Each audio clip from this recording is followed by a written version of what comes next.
pisamos no mundo dessa forma.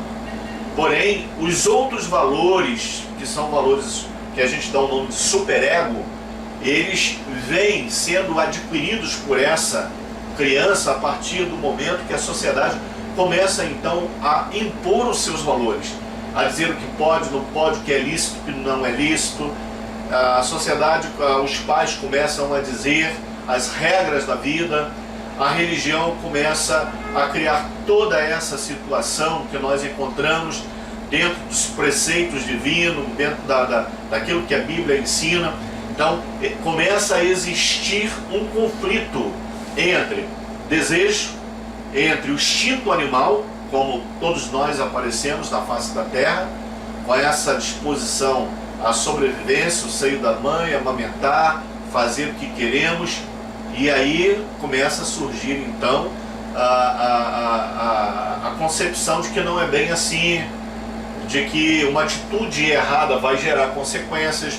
Então isso a gente chama de montagem do superego, ok? Então, esses dois, eles conflitam. Basta olhar para você, creio que eu estou falando com pessoas aqui entre aproximadamente 30 anos a 60 anos mais ou menos.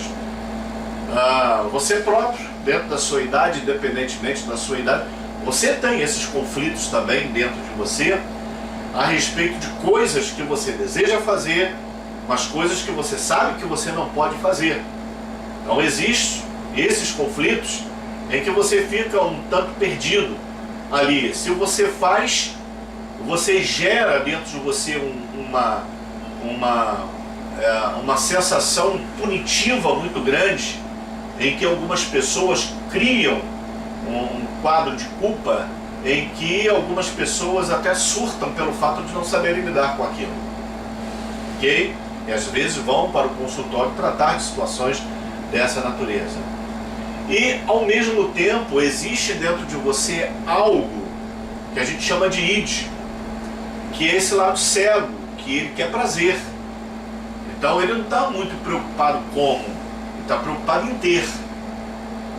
E aí, nessa estrutura, bate o desejo de realizar a vontade, mas ao mesmo tempo ela é freada por algo que vem castrar, algo que vem dizer, algo que vem inibir. Nessa relação conflitante surgiu aquilo que a gente chama de ego. Ego ideal, ego maior, ou simplesmente ego perfeito, o que não existe, são apenas discursos, mas existe nessa situação aquilo que a gente chama de ego. E o ego, ele aparece exatamente como uma ponte para poder criar uma situação em que possa saciar a impulsividade, o desejo, de tal forma que o superego ele aceite aquela situação do id sem criar transtornos para o meu dia a dia. Então é uma ponte, é um equilíbrio entre o seu impulso e o seu desejo, a sua vontade e as regras da vida. Então o superego é aquele que vai conciliar, vai fazer um caminho de ida e volta, uma comunicação entre os dois, entre o desejo e o proibido, as regras da vida.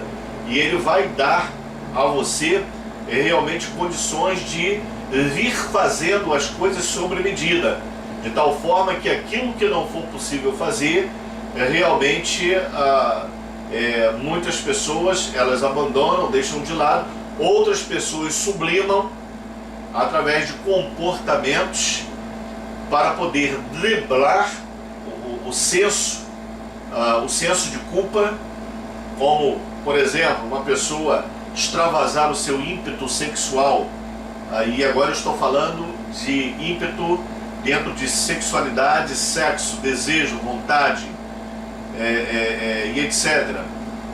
De repente uma pessoa dentro de uma formação familiar e religiosa muito castradora, não teria como fazer isso porque seria punida.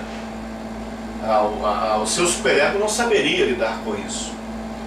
E aí ela articula uma situação de ser um exímio profissional. E a pessoa, ela se prepara, se torna um profissional e ela entra no mundo realmente das imagens, da fotografia, e começa então a fotografar em nome da profissão para sublimar um desejo, algo que está embutido dentro da sua perspectiva, da sua vontade, e não pode fazer isso de forma normal. Então ela cria uma estratégia para poder sublimar um comportamento, de tal forma que o superego não venha puni-la ou puni-lo.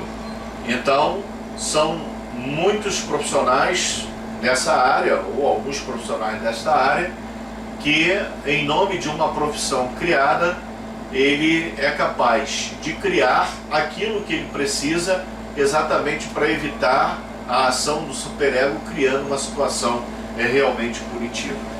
Ok? Então, é muito interessante você estar percebendo essas questões a respeito do id, né? Como nós falamos aqui, que é o aparelho psíquico, né? Aquilo que Jung chama de a parte do libido, né? Ou a parte da libido, que todos nós temos, são as pulsões, são os instintos, né? São os desejos inconscientes que estão lá dentro das cavernas da nossa alma, né? Da nossa vida, que é feio dizê-las, é feio mencioná-las, né? Mas são questões que o terapeuta, dentro da sua estratégia, dentro da aliança terapêutica proposta, tá?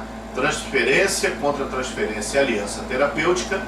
Então, dentro desse setting terapêutico, então realmente se torna possível vir trazendo e colocando realmente a pessoa, tratando da pessoa, para que essa pessoa ela possa ser uma pessoa realmente saudável.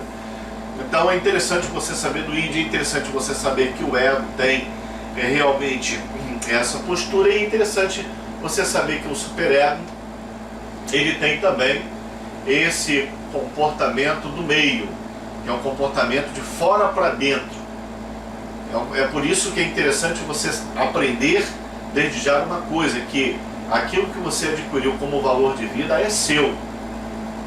Então, algum dia você for para algum lugar diferente do seu, é interessante você não julgar nada pelos seus valores, porque os seus valores, eles são seus valores. Você os adquiriu através do seu meio, é a sua verdade. A sua verdade é apenas mais uma verdade, no meio de tantas outras verdades.